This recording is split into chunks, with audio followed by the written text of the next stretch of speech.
Good evening.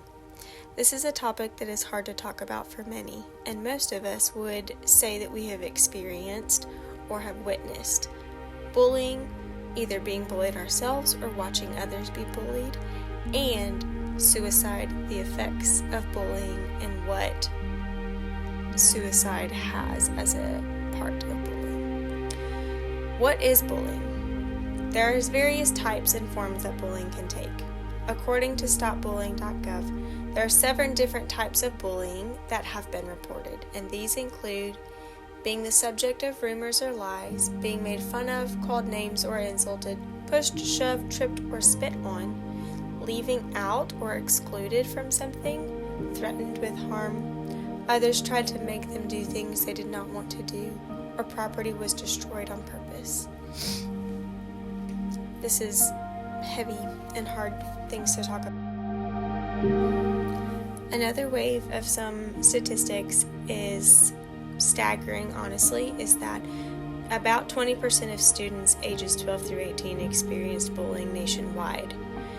Among these, people that they thought those were bullying them had the ability to influence other students' perception of them, had more social influence, this was over 50%, were physically stronger or larger, this was 40%, or had more money, and this was 31%. Approximately 46% of students ages 12 to 18 who were bullied during the school year notified an adult at school about the bullying. Because this conversation is necessary, what are things that we can do to help? We can help create safe spaces. We can make spaces where questions are open and it is okay to say uncomfortable and hard things. People's basic needs are that they want to be seen and valued. According to the CDC, research has shown that youth who feel connected to their school are less likely to engage in suicide-related behaviors. This means as educators, we have the privilege and the responsibility of seeing our students as they walk in the door, making eye contact, smiling, telling them good morning, telling them that we're glad they're there, finding the student that often causes problems during the day and giving them a hug, a high five, and saying, I'm glad you're at school today. I'm glad to see you. Not just immediately out the gate, are you going to make good choices today and how are we going to make today better than yesterday? But just seeing them as a human and engaging with them on that basic level. Now, what is the relationship between bullying and suicide? These two traumatic events and experiences are often linked together. Now, while this is a very common thought process, it is not necessarily true statistically, according to the CDC. Someone with suicidal behavior is rarely the result of one singular traumatic event. Bullying can most definitely play a part in someone's relationship to suicidal thoughts and behavior. According to the CDC, we do not know that bullying is a direct link to suicide, but they also state that we know that these two have enough of a relationship to cause them to make evidence-based recommendations to an effort to prevent either event happening. It is important to point out that the CDC research has shown that youth who report frequent bullying, others are at high long-term risk for suicidal-related behavior. The negative is something that holds on and something that we remember always, but there is always a positive that can be seen. Sometimes we just have to look extra hard for it, and someone who might be struggling or feeling down or helpless or hopeless needs that reminder as well. It might be as simple as a compliment to their outfit or their hair. There's always something positive to lock onto and to remind them as well. We have to choose to see the positive. When explaining why my student is in a wheelchair, I can also make sure that whoever I'm speaking to, I can tell all the amazing things that student can do and how much they make us laugh and how smart they are and how engaging they are. We can make sure that we create that positive narrative.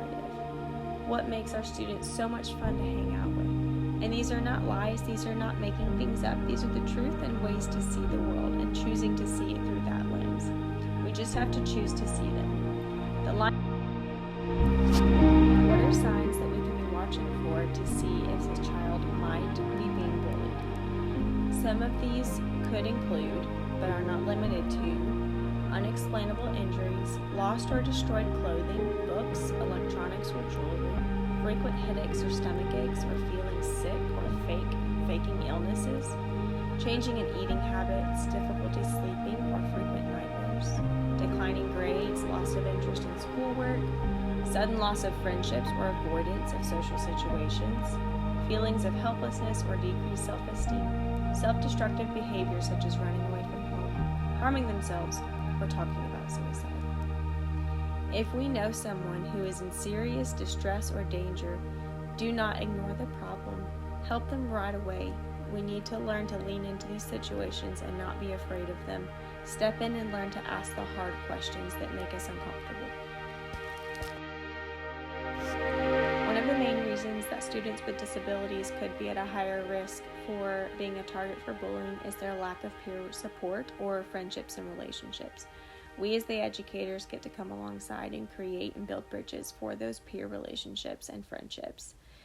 They need help learning how to engage with friends just like you and I do. And just because a friend might look different doesn't mean they can't be the most fun and exciting friend they might have that school year. But we get to create the bridge. We get to come alongside and open those doorways for those opportunities. And we get to have our eyes open always looking for warning signs, always being willing to ask the hard questions, always making sure our students are seen and known and loved to the best degree that we can. There are multiple ways in which bullying can take its form in different populations of people that bullying likes to target.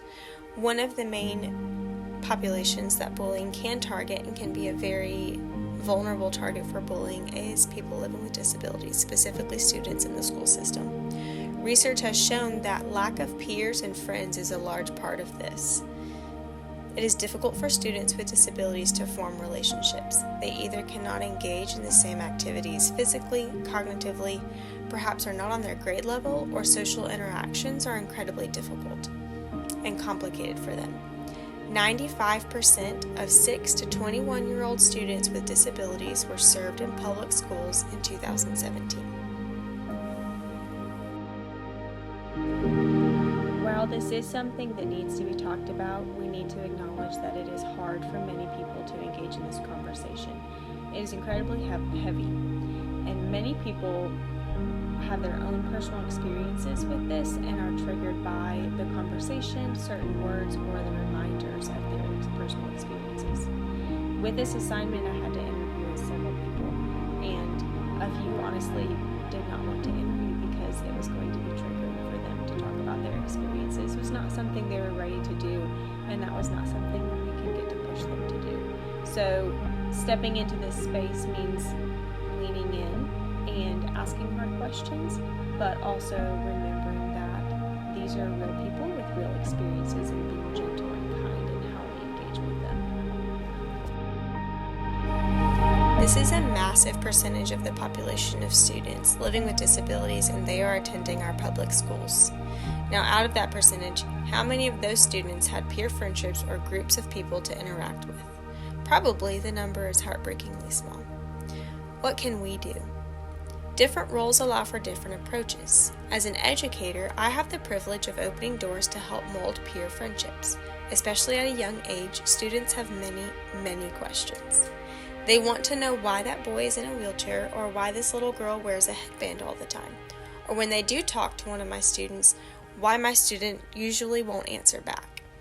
This is the age that we model and allow for questions to be asked. We model by how I speak to my students, how I ask them to walk down the hallway, and how I help them engage with peers around them, showing that my students can follow directions, they can interact, they are not just sitting on the sidelines, but they're there to engage and be a part of the school body.